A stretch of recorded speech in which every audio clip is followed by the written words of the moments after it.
Hello friends, welcome back to my channel. ఈరోజు మన ఛానల్లో కేవలం కప్పు బియ్యం పిండితో పిల్లలు స్కూల్ నుంచి ఇంటికి వచ్చేసరికి ఇలా స్పైసీగా చాలా సింపుల్గా ప్రిపేర్ చేసి పెట్టచ్చండి.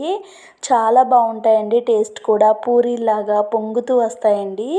మరి బియ్యం పిండితో చేసుకునే ఈ స్నాక్ రెసిపీని ఎలా ప్రిపేర్ చేసుకోవాలో ఈ వీడియోలో చూసేద్దామండి. అంతకంటే ముందుగా మన ఛానల్ని ఫస్ట్ టైం వాచ్ చేస్తున్న వాళ్ళు ప్లీజ్ సబ్స్క్రైబ్ చేసుకోండి.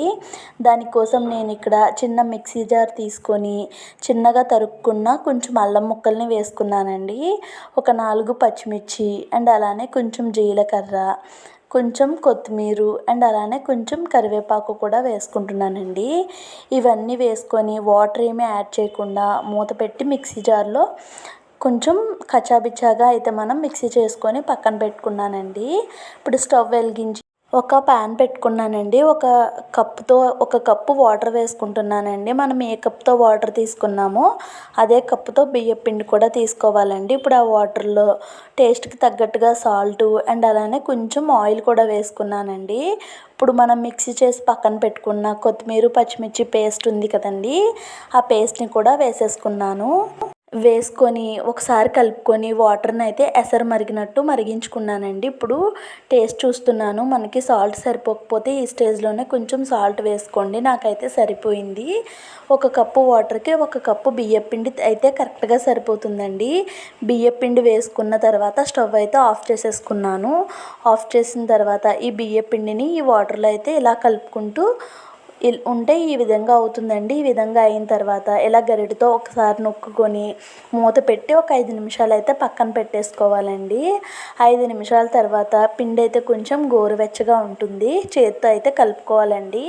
ఒకవేళ మీకు వేడి తగులుతుంది అని అనిపిస్తే కనుక ఇలా ఒక కప్తో వాటర్ పెట్టుకొని మన వేళ్ళని తడి చేసుకుంటూ మాత్రమే పిండిని కలుపుకోవాలండి. వాటర్ అనేది పిండిలో ఇంక వేయకూడదు. వాటర్ వేస్తే మళ్ళీ పిండి పలచనైపోతుంది. చూడండి, ఈ విధంగా చపాతీ ముద్ద కన్నా కూడా కొంచెం గట్టిగా అయితే పిండిని కలిపేసుకున్నాను కదండి. ఇప్పుడు ఇలా ఒక కవర్ అయితే తీసుకున్నానండి. కవర్కి కొంచెం ఆయిల్ అయితే అప్లై చేసేసుకోవాలి. అప్లై చేసుకున్న తర్వాత మనం రెడీ చేసి పక్కన పెట్టుకున్న పిండి ముద్ద ఉంది కదండి, దాంట్లో నుంచి సగం పిండి ముద్దను అయితే తీసుకొని ఇలా రౌండ్గా బాల్లో అయితే చుట్టేసుకుంటున్నాను. చుట్టుకొని దీన్ని చపాతీలా అయితే ఒత్తుకోవాలండి. మళ్ళీ కవర్ వేసి క్లోజ్ చేసేసుకున్నాను. ఇప్పుడు మనకి చపాతీ చేసుకునే కర్ర ఉంటుంది కదా, ఆ కర్రతో అయితే దీన్ని ఒత్తుకున్నానండి. మంచి షేప్ రావాలి అని ఏం లేదండి, మనకి ఎలా వచ్చినా సరిపోతుంది. చూడండి, నేను ఈ విధంగా ఒత్తుకున్నానండి. మనకి మరీ పల్చగా కాకుండా మరీ మందంగా కాకుండా మీడియంగా ఒత్తుకున్నాను. చూడండి, ఈ విధంగా ఒత్తుకొని ఇప్పుడు కవర్ని అయితే ఓపెన్ చేస్తున్నాను. ఓపెన్ చేసిన తర్వాత ఇలా రౌండ్గా ఉన్నటువంటి ఒక గ్లాస్ తీసుకొని నేనైతే వాటిని ఈ విధంగా కట్ చేసుకున్నానండి. చూడండి, మీ దగ్గర ఏదైనా ప్లాస్టిక్ ఉంటుంది కదండి, ప్లాస్టిక్ బౌలు ఉంటుంది కదా, దాంతో అయినా తీసుకోవచ్చు. లేదంటే పప్పులు వేసుకునే డబ్బా మూతనైనా కూడా యూస్ చేసుకోవచ్చండి. ఇక్కడ చూడండి, నేను తీసుకున్నది మరీ మందంగా లేదు, అలానే పలుచగా కూడా లేదు కదండి. ఈ విధంగా ఈజీగా ప్రిపేర్ చేసేసుకోవచ్చు. మంచి రౌండ్ షేప్ అనేది వస్తుంది గ్లాస్తో కట్ చేసుకోవటం వల్ల.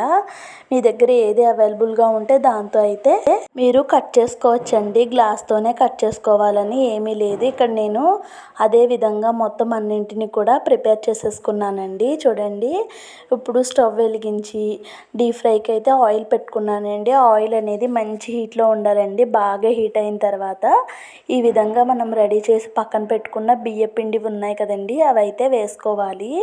చూడండి, వాటిపైన మనం ఇలా ఆయిల్ వేస్తే కనుక అవి మంచిగా పొంగుతూ ఉంటాయండి. ఆయిల్ అనేది మంచి హీట్లో ఉంటేనే ఇవి బాగా పొంగుతాయి.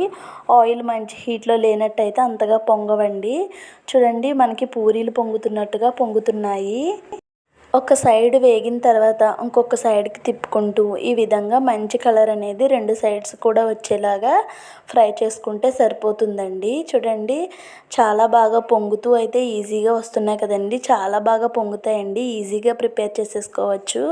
ఇక్కడ ఇదే విధంగా నేను మిగతా వాటిని కూడా ఫ్రై చేసేసుకుంటున్నాను.